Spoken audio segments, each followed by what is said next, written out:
Ang madilim na kasaysayan ng Laperal White House.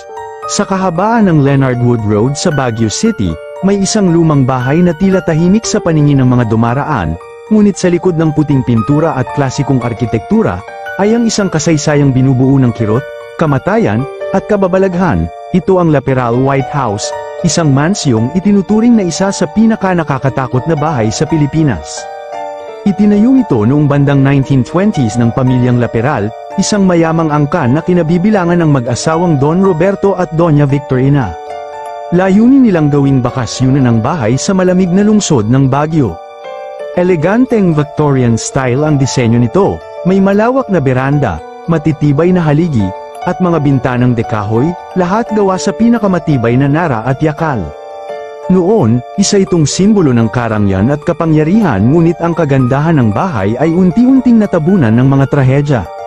Noong sumiklab ang ikalawang digmaang pandaigdig, sa pilitang inangkin ng mga sundalong Hapon ang bahay.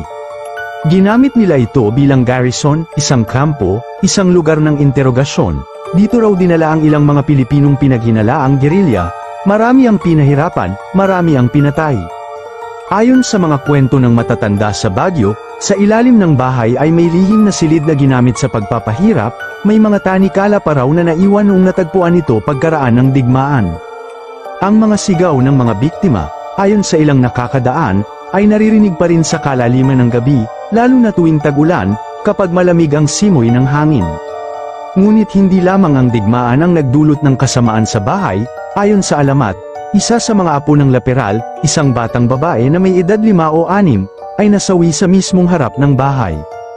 Tumakbo siya palabas ng gate habang naghahabulan sila ng kanyang yaya, nang biglang dumaan ang sasakyan, sa isang iglap, siya'y nasagasahan at namatay. Ang yaya, na labis na sinisi ang sarili, ay tila nawalan ng pag-asa. Isang umaga, natagpuan na lamang siyang wala ng buhay sa atek, nakakabit ang lubid sa kisame, tila pinili niyang iwan ang mundong ito sa gitna ng kanyang dalamhati. At si Don Roberto mismo, ang haligi ng tahanan, ay sinasabing nasawi rin sa loob ng bahay. Ayon sa mga kwento, isang gabi habang bumababa sa hagdan, siya raw ay biglang nawala ng balanse at tumilapon, bumagsak siya sa paanan ng hagdan, duguan, at hindi na muling nakabangon. Ilan ang naniniwalang hindi ito aksidente, dahil sa misteryosong presensya sa bahay, baka raw may nagtulak sa kanya.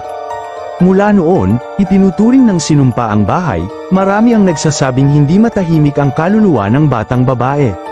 Madalas raw makita ang kanyang anino sa bintana ng ikalawang palapag, may mga bisitang nagsasabing naririnig nila ang halakhak ng bata kahit walang ibang tao sa paligid.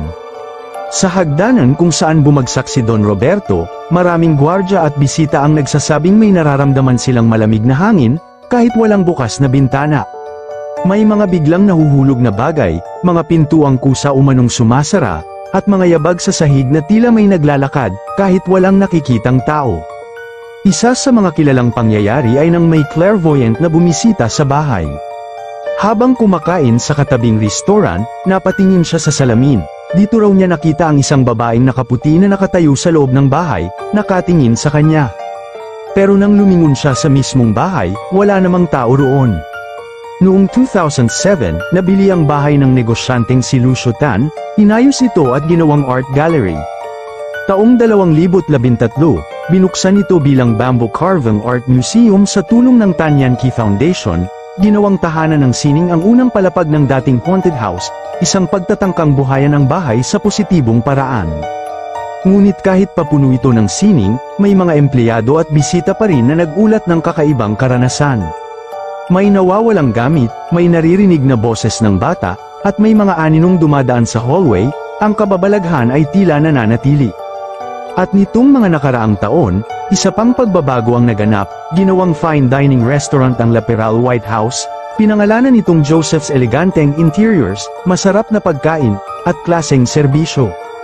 Ngunit kahit gaano pa ito kaganda sa panlabas, may mga customer na di maiwasang mapalingon sa hagdan o sa mga bintana, sapagkat para bang may matang nakamasid sa kanila, tahimik ngunit buhay. Hanggang ngayon, ang Laperal White House ay nananatiling misteryo, isa itong piraso ng kasaysayan na puno ng karangyaan, pighati, at kababalaghan. Mula sa tahanan ng mayaman, naging tahanan ng kalungkutan, mula sa kuta ng kalaban, naging santuaryo ng sining, at mula sa bahay ng mga multo, naging tahanan ng pagkain at alaala. Ngunit tanong ng marami, maaari bang burahin ng liwanag ang mga bakas ng dilim? Sa Baguio, kapag tinanong mo ang mga taxi driver, mga tindera, o kahit mga guro, lahat sila ay may sariling kwento tungkol sa puting bahay na yon. Lahat sila ay may narinig, may naranasan, o may kilalang nakaengkwentro ng hindi maipaliwanag, at tuwing lumalapit ang hating gabi, lalo na kapag malamig at tahimik ang paligid, may isang pangkaraniwang babala ang mga tao sa Baguio: huwag kang lalapit sa White House pag wala kang kasama, dahil baka hindi lang ikaw ang taong naruroon. At kung nagustuhan mo ang kwentong ito, maaari kang mag-follow sa aking page upang lagi kang updated sa mga bago kong video. Maraming salamat mga kaibigan.